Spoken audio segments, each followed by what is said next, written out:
Seeing my surprised face, Jason, the head of the sales department, said while trying to suppress his laughter, "Sorry, I totally forgot your existence." Everyone around us burst into laughter at his words. I dazedly stared at Jason. I was the person who planned a company trip, yet how come there was no plane ticket for me? "Sorry, but there's no seat for you. You might as well head back now." Watching Jason laughing his heart out, I regretted not taking care of the travel arrangements myself until the end. But it seemed that Jason had planned this all along. I was completely set up. On my way home from the airport, I sent an email to a certain person.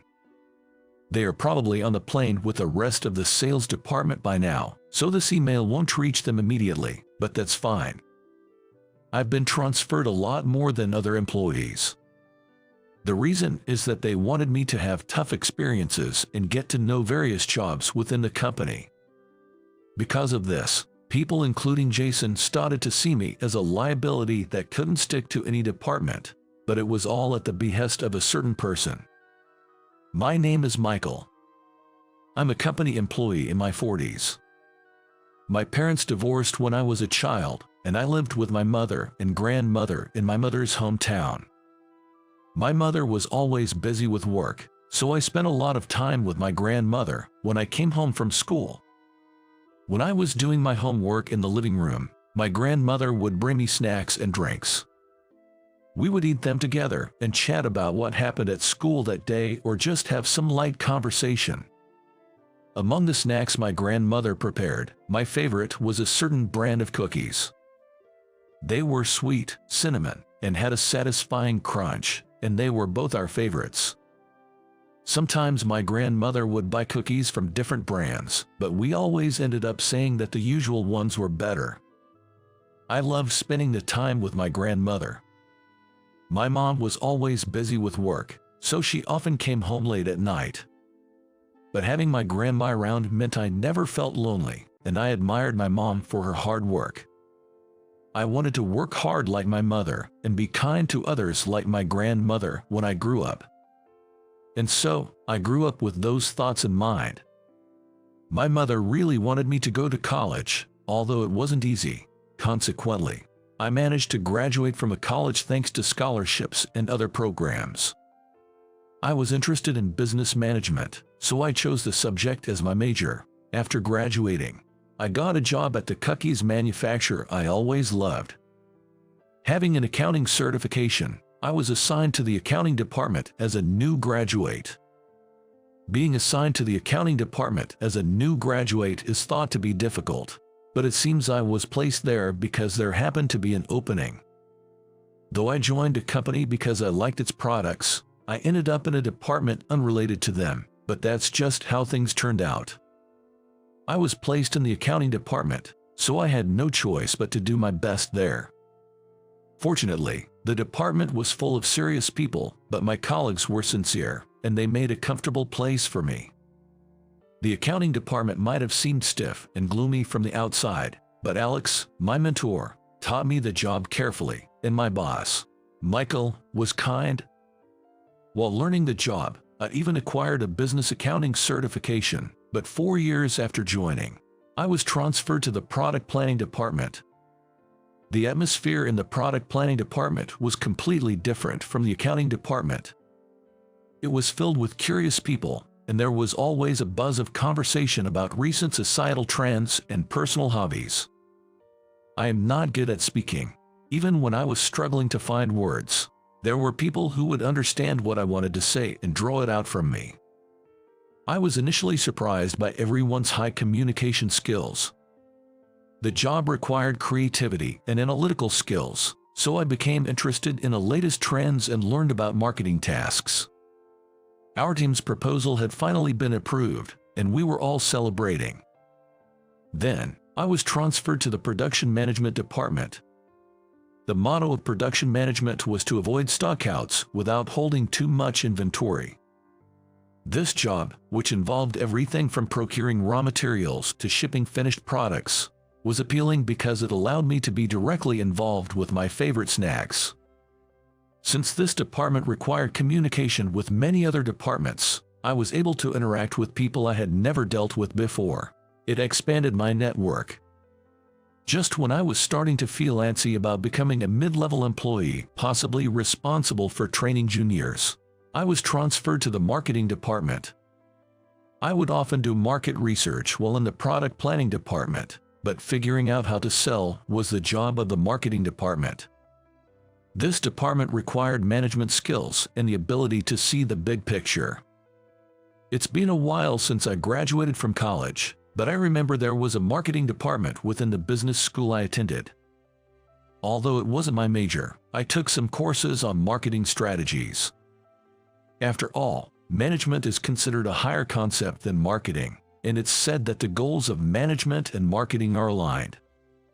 Marketing involves efforts directed towards customers, while management involves efforts considering the entire company's future. Touching on management-related subjects after such a long time, I found management studies challenging yet enjoyable. There was a great sense of accomplishment when the sales strategies I came up with increased the awareness of our products, and I wished to stay in this department where I could apply what I learned in business school.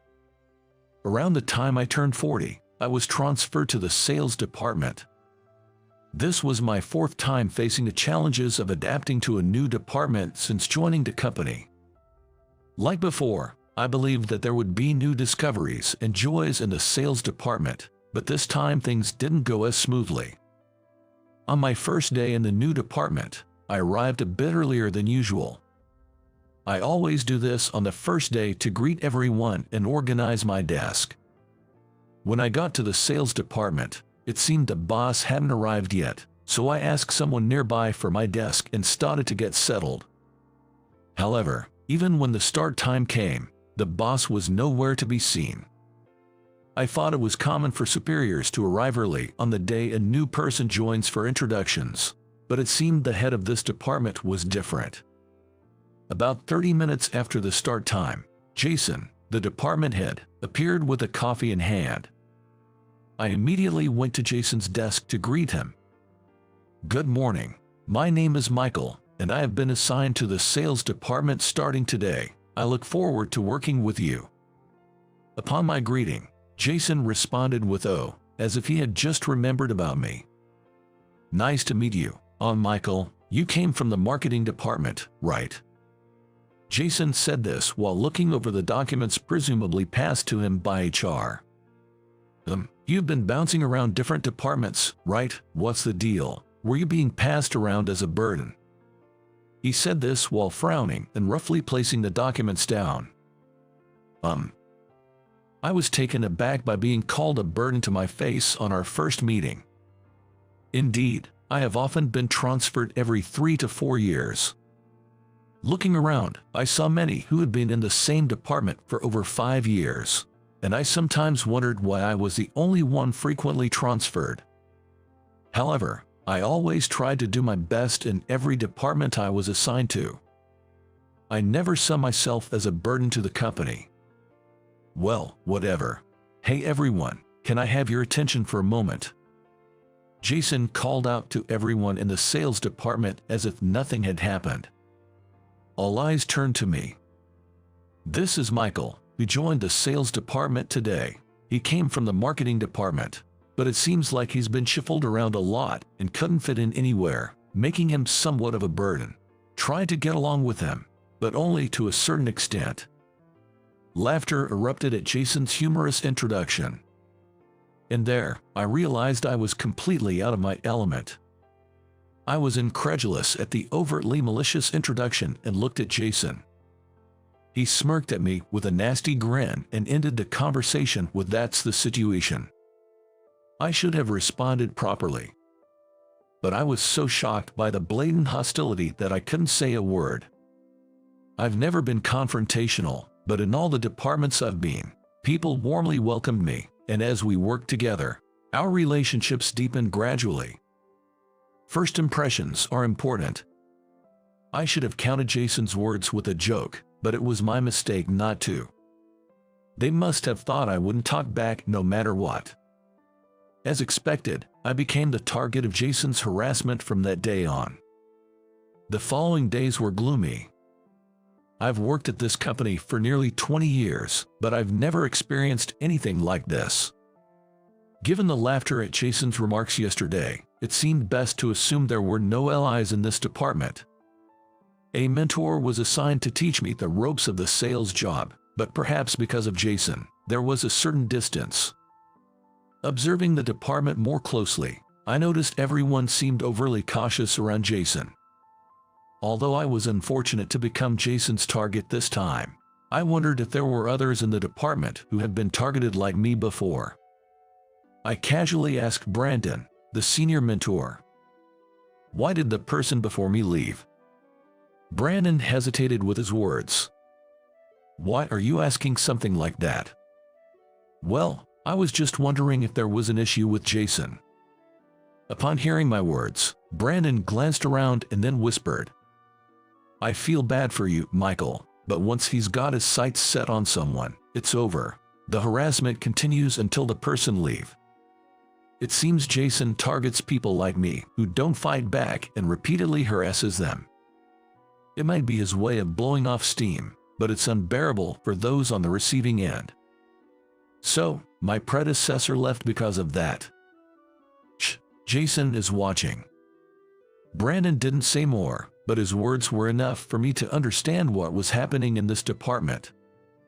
Jason was originally the ace of the sales department and climbed up to the position of manager at a young age. However, being good at the job doesn't necessarily make someone a good boss. It seems the more overbearing Jason became, the more power he got. If you upset him, he'd lash out or relentlessly corner someone. He would push those he disliked to resign and favor those who flattered him, regardless of their abilities. This blurring of professional and personal boundaries seemed excessive, but it had been tolerated in this department. Now, he surrounded himself with favorite employees who obey him, effectively controlling the sales department. While avoiding Jason's gaze, I gathered information from Brandon. It appears I've become the target of a troublesome person. Just as I was getting used to the work in the sales department and the daily nagging from Jason. It seems that every year around this time, the sales department goes on a recreational trip. Some departments I had been in before had such events, and others didn't. It was my first company event in a while. One day, Jason suddenly called me over and tasked me with arranging the trip. "I really want to go to New York. Considering it's from here to New York, it might be quite expensive. Is that okay?" "That's your responsibility." Jason handed me a document with the schedule and budget. Even though he told me to figure it out, there's a limit to what can be done. If we wanted decent accommodations and meals, it might be difficult with this budget. "Understood. I'll give it a try." So, I scoured the internet for cost-effective accommodations and considered travel agency tours, somehow managing to come up with a New York trip plan within the budget. Juggling sales work and travel arrangements, I stayed late every day working on the trip plans. Since everyone's available dates were already set, I had to rush the hotel bookings. Popular cost-effective hotels needed to be booked quickly to avoid missing out on available rooms. When I submitted the plan and estimate to Jason, he just said them and carelessly placed it on a pile of documents. I was concerned that the hotel booking might fall through if it was left. I hesitantly spoke up to Jason. "What is it?" "The hotel is popular, and there's a chance it might get fully booked if we don't reserve soon." "What? Are you telling me to hurry up? Who do you think you are?" Jason glared at me, furrowing his brow. "I'm sorry, if an old inn or a lower-grade hotel is okay, then there's no rush. Sorry to bother you when you're busy." As I was about to leave, Jason stopped me. "Wait a minute," and I felt a sense of relief inside. "So, I just need to contact here to make the reservation?" Yes. They should recognize the name since we've already got a quote. It includes the flight tickets as well." I'll take care of the rest. You don't have to do anything more. I was surprised by Jason's unexpected offer. Really? You're going to handle it, Jason? Is there a problem? No, not at all. Thank you very much. I was puzzled but left the rest of the arrangements in Jason's hands and returned to my desk. However, I would come to regret letting Jason take over from it. On the day of the recreational trip, when I arrived at the meeting place, I saw Jason busy with his phone. He seemed to be sending a check and barcode to each member of the sales department one by one. Lately, checking in with a two-dimensional barcode instead of a paper ticket has become the norm. I moved forward to receive my ticket from Jason. All right, everyone, let's head to the boarding gate. Jason said this as if he couldn't see me standing right in front of him, addressing everyone else. I hadn't received the barcode yet. What? I should have sent it to everyone already. Jason made an exaggerated expression. What? Seeing my surprised face, Jason said while trying to hold back his laughter. Sorry, I totally forgot you were here. At Jason's words, everyone around us burst into laughter. I just stood there dazedly, looking at Jason. Sorry, but there's no seat for you. You had better head back now. Seeing Jason laughing, I regretted not handling the arrangements myself until the end. But it seems Jason had planned this from the start. I was completely set up. Understood. When I said that, Jason said bye and left with everyone towards the boarding gate. I stood there, watching their backs as they left, holding my travel bag and standing still for a while. On my way home from the airport, I sent an email to a certain person. That person is probably on the plane with the rest of the sales department by now, so the email won't reach them immediately, but that's fine. I never imagined I would be treated like this at a company I've worked at for nearly 20 years. Maybe I was too complacent, thinking I could handle this transfer as I had others in the past. In fact, my next transfer had been already decided. Though I had just arrived in the sales department, I was supposed to go to the strategic planning department after spending a few years here. I've been transferred far more than other employees. This was because they wanted me to gain tough experiences and learn about various jobs within the company. As a result, people, including Jason, saw me as a burden that couldn't be attached to any department, but it was all at the directive of a certain person. That person was Chairman Johnson, the company's founder. To be precise, he is currently the CEO and chairman, planning to hand over the CEO position to a subordinate soon. After a while, I received a call from Chairman Johnson, who seemed to have arrived at the destination. It was known that Chairman Johnson would accompany the sales department on the trip. Chairman Johnson and I were supposed to take different flights due to the different classes of seats and meet up at the destination. Chairman Johnson was surprised I wasn't there and called me directly. "What are you doing?" Despite being on the phone, I deeply apologized, hearing Chairman Johnson's disappointed voice. "I'm so sorry, Chairman Johnson. I never expected something like this to happen to me." Then, Chairman Johnson told me what had happened at the meeting place. Jason, who was in a good mood after setting me up, cheerfully greeted Chairman Johnson. When Chairman Johnson noticed I was missing, he said, "It seems the future president is not here." "What?" Jason was taken aback by his words. "Where's Michael? I heard he was the one planning this trip." I was the one who sent the email detailing the schedule for the recreational trip. However, after that, the responsibility was shifted from me to Jason. "I'm sorry, Chairman Johnson. Unfortunately, it seems Michael forgot to secure his own ticket and isn't here," Jason said to Chairman Johnson with a wry smile.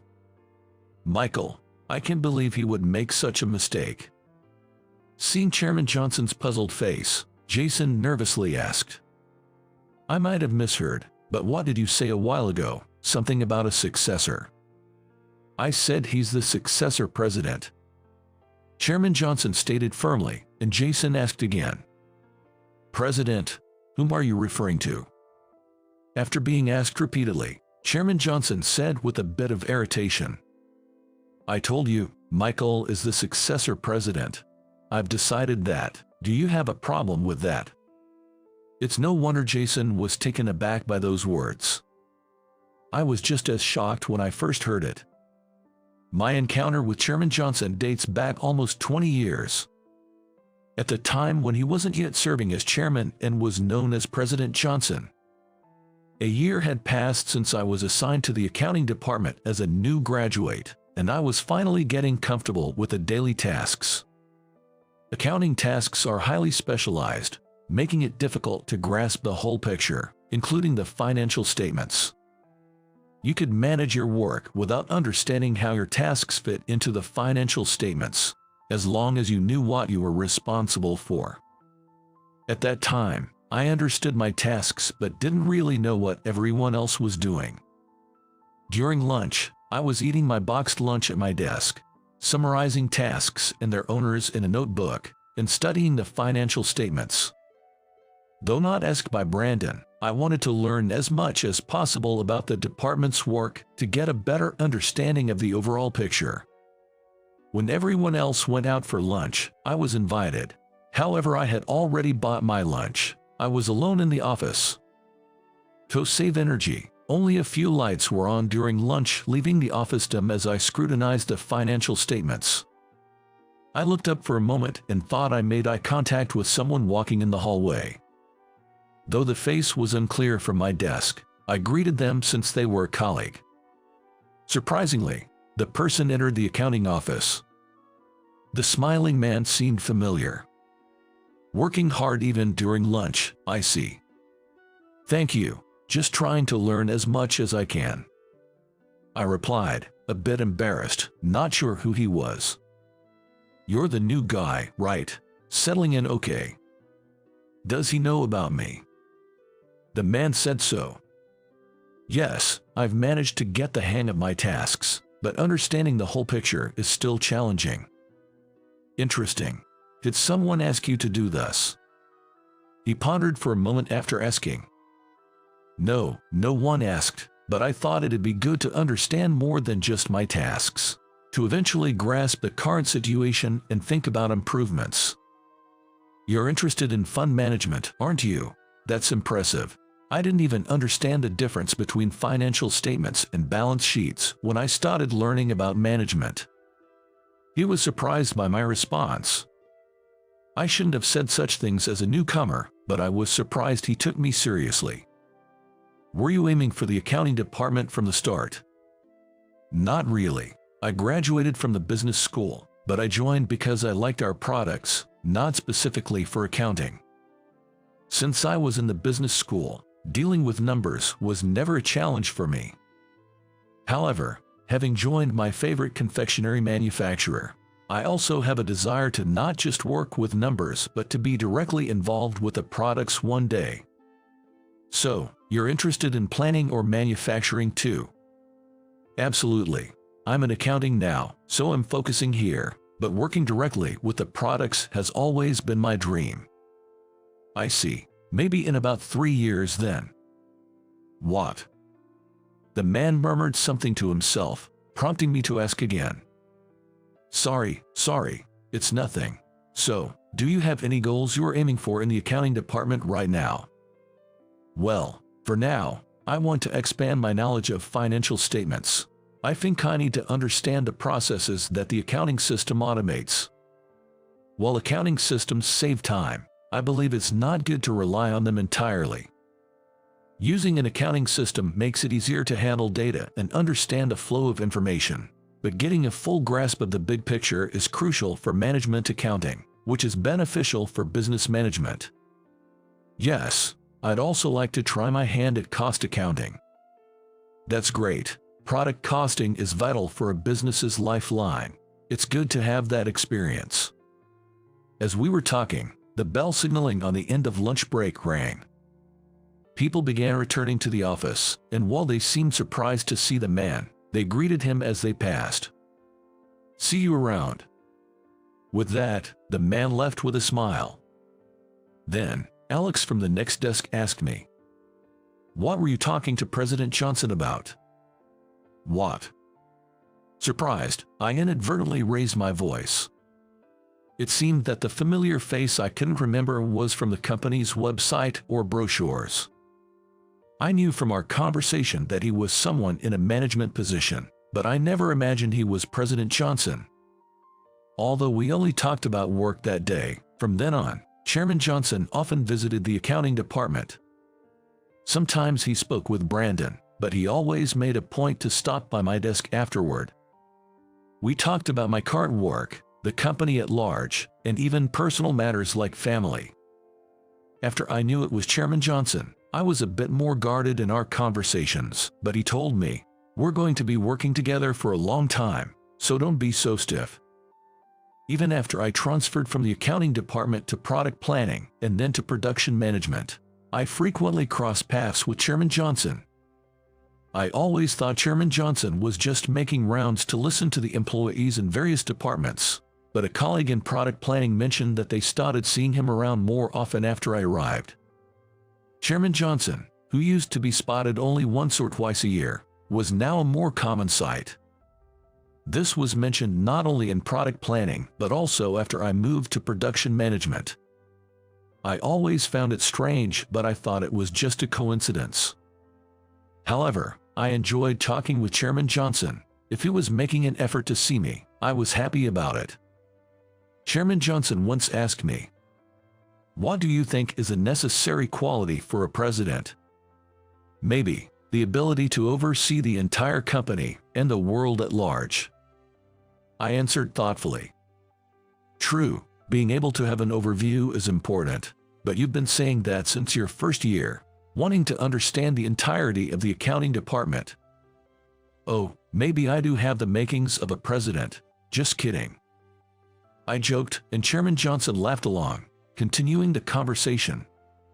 Knowledge in accounting or culture, specific skills needed for job execution can be learned later, but innate qualities are something you're born with. It's not easy to change the way you think, right?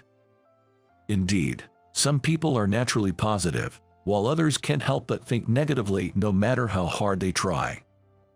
Even when I make mistakes at work, I tend to bounce back relatively quickly instead of dwelling on them. The transfers that come every few years might leave some regrets, but the joy of learning new things outweighs them.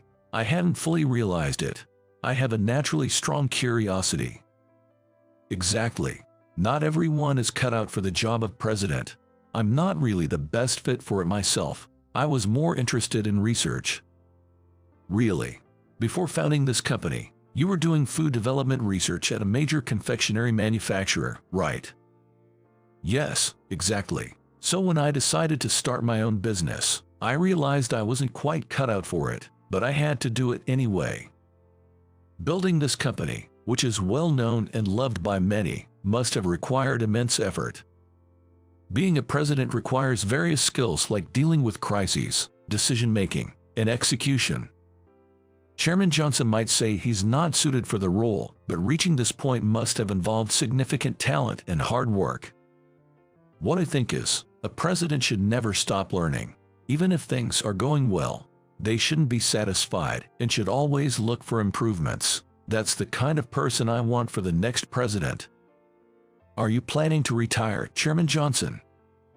Surprised by the talk of a successor, I asked Chairman Johnson. Not immediately, but succession is a common topic among presidents. Who will take over? You can't just hand over the company to someone who knows nothing, right? A successor needs to be properly groomed. The future of the company is at stake, so it can't be taken lightly. Right, that's why I've been worried. But then, I happened to meet someone who seemed suitable. But the next CEO. Chairman Johnson said this with a very pleased expression. That's great. By any chance, Mr. Johnson, were you visiting various departments to find a successor? Did I do something like that? From his puzzled look, it was clear that my assumption was wrong. Well, let's set that aside for now. What I was looking for was someone serious, curious, and always eager to learn. Someone who could adapt flexibly to new environments and communicate effectively, no matter where they are. Chairman Johnson listed the qualities he was looking for in a president. I pictured the faces of various people within the company. I wondered who exactly he was talking about. My judgment wasn't wrong after all. Chairman Johnson said, looking me straight in the eye. "It's you, Michael." Huh? I was stunned. I stood with my mouth agape, and Chairman Johnson smiled contentedly. "I would like you to be my successor." I was at a loss for words, and Chairman Johnson continued in a gentle tone. "Didn't you ever think it was strange that you were transferred every 3 or 4 years? Well, yes, but I thought maybe it just happened. That was because I wanted you to experience various departments and understand their specific work. Understanding the field is important for a president. I had come to think my frequent transfers as normal, but others might stay in the same department for 5 or 10 years. I never imagined such a reason behind my many transfers. Could it be that Mr. Johnson often came to see me because? Of course, I was concerned about how my successor was doing." Saying that, Chairman Johnson puffed out his chest. It felt like solving a long-standing mystery. "Wait, when did you start thinking of me that way?" At my question, Chairman Johnson looked nostalgic. "When I talked to the newcomer in the accounting department. I remember that time well. When I talked without even realizing he was the president. It was during my first year, on a lunch break in the accounting department. I had no idea that such a casual conversation would lead him to choose me as his successor. Wherever I was transferred, President Johnson would always visit and ask, 'How's it going here?' Having no memory of my father, I sometimes wondered if a father would watch over me like this. If Chairman Johnson chose me as his successor, there was no reason to refuse. Of course, I had my fears. The thought of possibly ruining the company Chairman Johnson built from scratch with just one wrong decision was terrifying. You don't have to rush. After gaining some more experience in other departments, you'll go to the strategic planning office to learn about management. Once you get there." Chairman Johnson, always calm, seemed happier than I had ever seen him. "I'm counting on you." This conversation happened before I came to the sales department. I was still in the marketing department at that time. Since then, Chairman Johnson became the CEO and chairman, and it was rumored within the company that he might hand over the presidency to a successor in a few years. I was transferred to the sales department and would go to the strategic planning office in a few years. I heard that Chairman Johnson had mentioned this during the trip. Jason was reportedly trembling with his face pale throughout the trip. The story distracted him during the trip, so he seemed not to even notice the beautiful scenery of New York, according to Chairman Johnson. The day after everyone returned from the trip, Jason and I were called in by Chairman Johnson.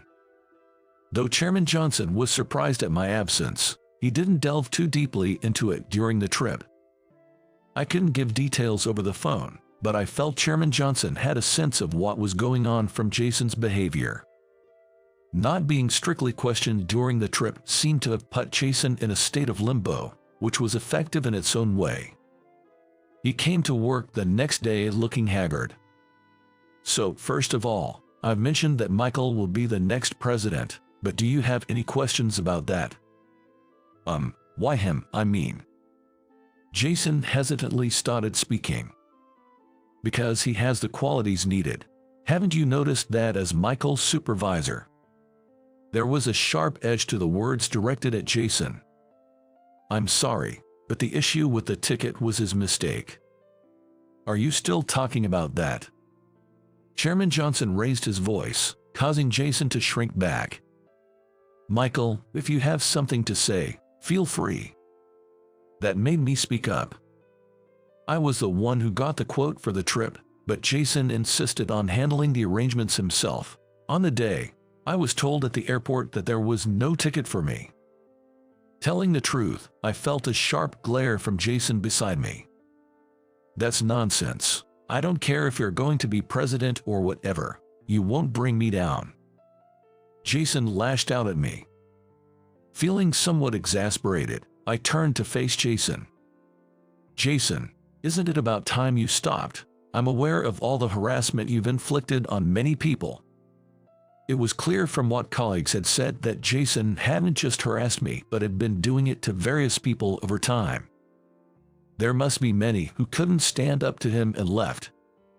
No one in the department dared to speak up against Jason because they were desperate to avoid trouble themselves. They turned a blind eye to those being harassed. Of course, such behavior is inexcusable, but the priority was to address the root of the problem. "What are you talking about? Do you have any proof?" "There's no way you have any." Then, I placed a document in front of Jason.